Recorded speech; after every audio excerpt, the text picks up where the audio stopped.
Cricket trading करना बिल्कुल भी आसान काम नहीं है। आपको क्रिकेट में पैसा लगाने वाले सक्सेसफुल लोग बहुत कम मिलेंगे, लेकिन ऐसे लोग ज़्यादा मिलेंगे जो यहाँ बहुत ज़्यादा लॉस कर चुके हैं, क्योंकि इसमें पैसा इन्वॉल्व्ड होता है।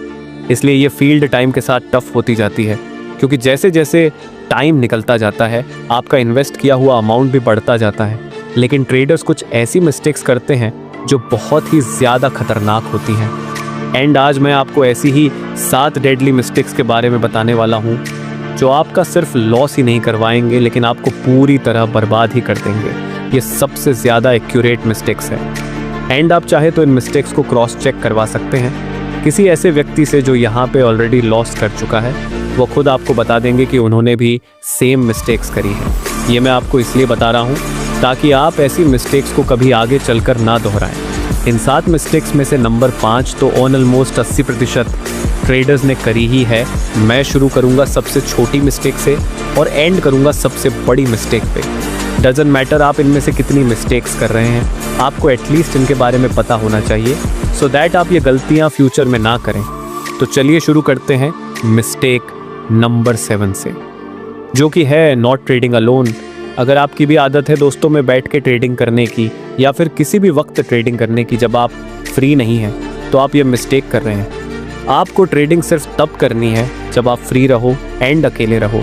बहुत से लोगों की आदत होती है अपने दोस्तों के साथ घूमते हुए या फिर कहीं बाहर बिजी रहते वक्त ट्रेडिंग करने की, जस्ट बिकॉज आप अपने स्मार्टफोन से ट्रेडिंग कर सकते हैं। लेकिन ये बहुत ही खतरनाक मिस्टेक है, क्योंकि सबसे पहले तो आप डिस्ट्रैक्टेड हैं पूरी तरह से, एंड दूसरा आपके दोस्तों की ओपिनियन आपकी ओपिनियन से क्लैश करेगी एंड आप और ज़्यादा डिस्ट्रैक्टर होते रहेंगे।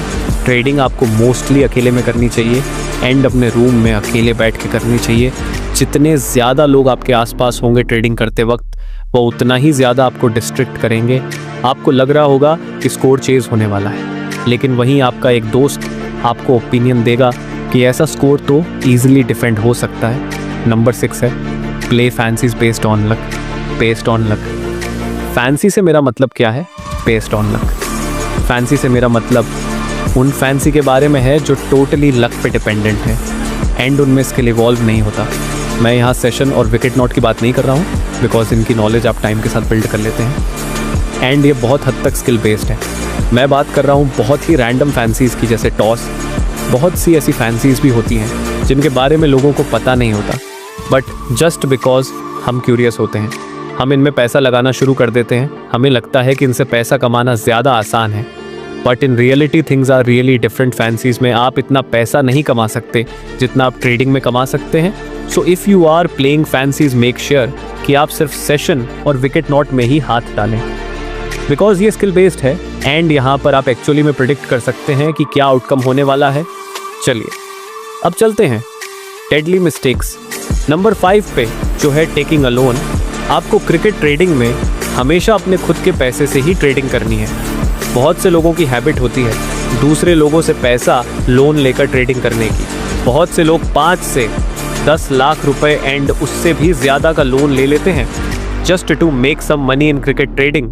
लोगों को लगता है कि वह यहाँ से पैसा बना के वापस अपना लोन चुका सकते हैं, लेकिन ये रियलिस्टिक अप्रोच तो बिल्कुल भी नहीं है, क्योंकि इस फील्ड में पैसा उस तरह से बनता ही नहीं है जिस तरह से लोग सोचते हैं। जब आप दूसरे के पैसे से ट्रेडिंग करते हैं, मतलब लोन के पैसे से ट्रेडिंग करते हैं, तो आप अपने पैसे की उतनी वैल्यू करते ही नहीं है जितनी आपको करनी चाहिए, क्योंकि हमारे दिमाग में हमारे पैसे की वैल्यू ज़्यादा है, वहीं दूसरे के पैसे की वैल्यू उतनी ज़्यादा नहीं होती है। इसलिए अगर आप लोन के पैसे से ट्रेडिंग करेंगे तो आप मोस्ट लाइक ऐसे रिस्क लेंगे जो आपने कभी नहीं लिए होंगे।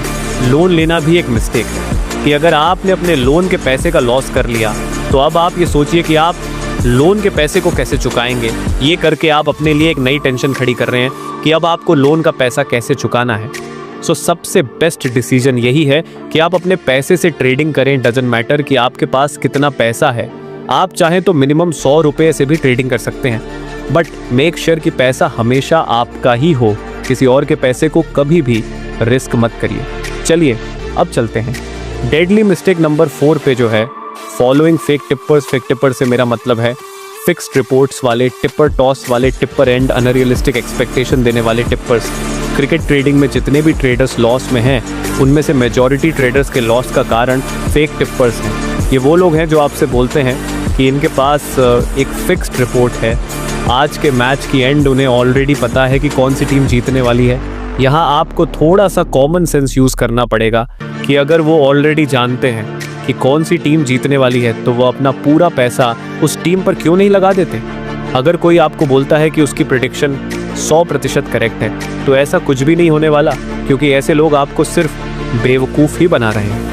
इस दुनिया में ऐसा कोई भी नहीं है जो 100% गारंटी के साथ बता सकता है कि कौन सी टीम जीतने वाली है। इनके बाद आते हैं टॉस वाले टिप्पर्स। ये वो टिप्पर्स हैं जो आपको बोलते हैं कि ये आपको टॉस पास करवा के देंगे, बट बिलीव मी गाइस, इनका काम टोटली तुक्केबाजी पर चलता है। ये लोग सिर्फ तुक्का लगाते हैं एंड कभी इनका तुक्का सही जाता है तो कभी इनका तुक्का गलत जाता है। बिलीव मी व्हेन आई से दिस, टॉस प्रिडिक्ट करने का कोई भी तरीका नहीं होता है। टॉस को प्रिडिक्ट नहीं किया जा सकता। सो प्लीज़ ऐसे टिप्पर से दूर रहिए और ऐसे टिप्पर्स को फॉलो मत करिए। डेडली मिस्टेक नंबर 3 है नो मनी मैनेजमेंट, अपने पैसे को मैनेज ना करना। क्रिकेट ट्रेडिंग में लॉस का एक बहुत बड़ा कारण है। सबसे पहले तो जो लोग गलती करते हैं वह ये है कि उनके पास जितना पैसा होता है वो उसको यूज़ करना शुरू कर देते हैं। मैं आपको ऑलरेडी अपने मनी मैनेजमेंट वाले वीडियो में बता चुका हूँ कि आपको किस हिसाब से पैसे को यूज़ करना चाहिए। आपको अपना पूरा पैसा एक बार में यूज़ नहीं करना है, एंड लिमिट्स में डिवाइड करके उसको यूज़ करना है। ये गलती लोग ज़्यादातर तब करते हैं जब उन्हें लिमिट की नॉलेज नहीं होती है। एंड मिस्टेक वो ये करते हैं कि वो हर बार रैंडम अमाउंट यूज़ करना शुरू कर देते हैं। जैसे पहले किसी मैच में ये लोग 3000 लगाएंगे, उसके बाद जब इनके पास पैसा नहीं होगा तो नेक्स्ट मैच में सिर्फ 100 लगाएंगे, उसके बाद ये किसी से पैसा लेंगे एंड फिर 8000 लगाएंगे। इस तरह से रैंडम पैसे को यूज़ करने के कारण आप कुछ भी रेगुलेट नहीं कर पाएंगे। ना ही आप अपना प्रॉफिट और लॉस रेगुलेट कर पाएंगे, ना ही अपना विनिंग एंड लूजिंग रेशो को कैलकुलेट कर पाएंगे, क्योंकि आपको ये समझ ही नहीं आएगा कि आपने कब कितना पैसा इन्वेस्ट किया था।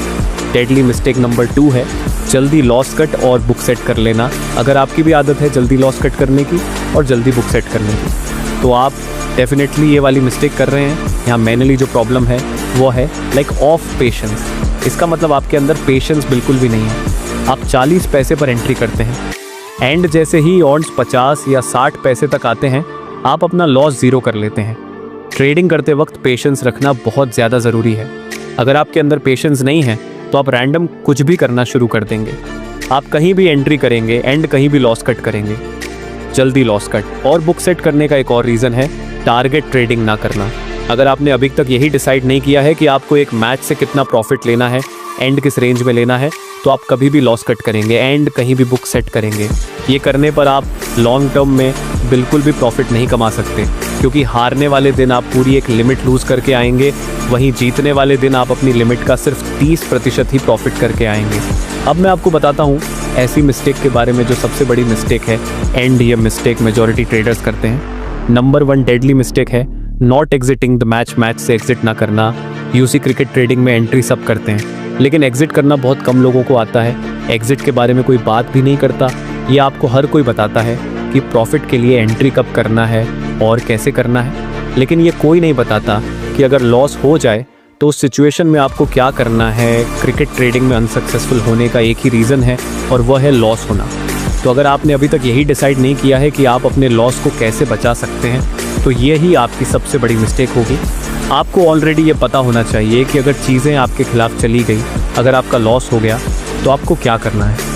मोस्टली ट्रेडर्स मैच से एग्जिट करने की जगह री एंट्री करते हैं, वो भी लो ऑड्स पर, जिस कारण उनका लॉस का अमाउंट बढ़ता चला जाता है। एंड वो कभी एग्जिट नहीं करते, वो एक बार में पूरा का पूरा पैसा मार्केट को देके आ जाते हैं। वहीं एग्जिट करने से आप अपना पैसा सेव कर लेते हैं। आपने जितना भी पैसा इन्वेस्ट किया होता है आप उसका सिर्फ 50 से 60% ही लॉस करते हैं, एंड बाकी के पैसे को सेव कर लेते हैं। एग्जिट ना करने का रीज़न है हार को एक्सेप्ट ना करना। ये ट्रेडर्स की एक हैबिट होती है कि वो अपना लॉस कभी एक्सेप्ट नहीं करते। उनके अकॉर्डिंग हमेशा उनका प्रॉफिट ही होना चाहिए, एंड लॉस नहीं होना चाहिए। अगर आपको लॉस एक्सेप्ट करना नहीं आता एंड आपको लॉस एक्सेप्ट करने के बारे में कुछ नहीं पता तो मेरे चैनल पे वीडियो मिल जाएगा, देख सकते हैं। उस वीडियो में मैंने आपको बताया है कि लॉस एक्सेप्ट कैसे किया जाता है, एंड क्यों किया जाता है। मैं आपसे मिलता हूँ अगले वीडियो में, तब तक के लिए एन्जॉय योर लाइफ।